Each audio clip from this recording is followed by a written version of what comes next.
도서관에서 처음 그 책을 본 건 고등학교 2학년 겨울이었다.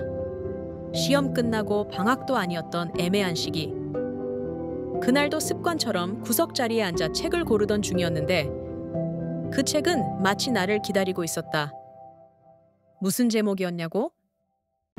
없었다. 표지도 출판사도 작가 이름도 없이 그냥 아주 낡은 갈색 양장본 하나 호기심에 펼쳐봤다.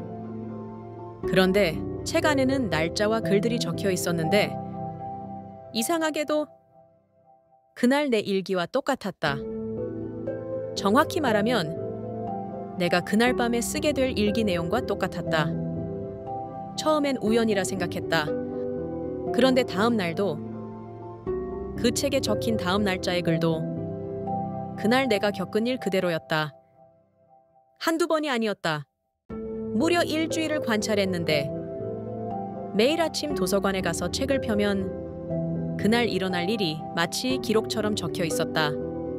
내가 누구와 대화할지, 무슨 생각을 하게 될지, 어떤 선택을 할지까지 마치 누군가가 나를 쭉 지켜보다가 하루하루를 기록해 놓은 것처럼 정교하게 그런 일이 반복되다 보니 난 점점 그 책에 의존하게 됐다.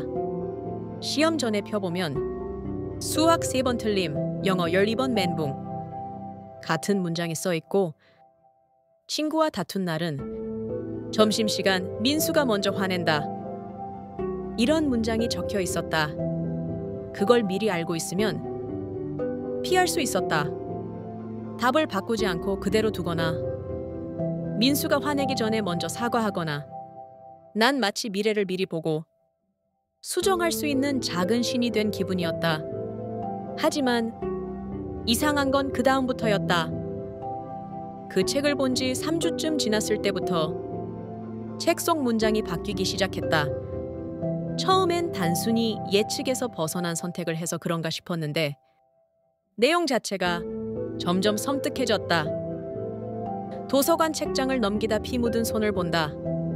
목소리를 따라 창밖을 보게 될 것이다. 그는 이미 너를 알고 있다.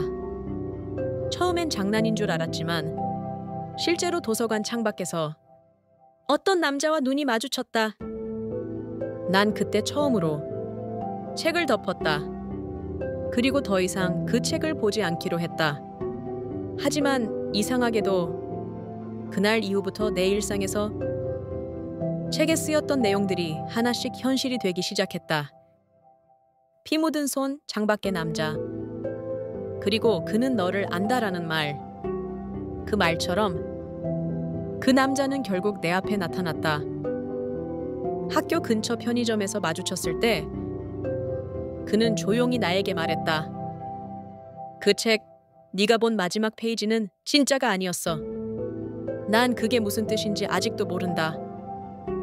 하지만 이후로 그 책은 도서관 어디에서도 보이지 않았다.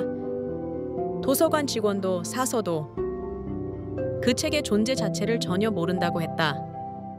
가끔 꿈에서 그 책을 다시 펼치는 장면이 나온다. 그 책은 늘 내 미래를 말해준다. 그리고 마지막 페이지엔 항상 똑같은 문장이 쓰여 있다.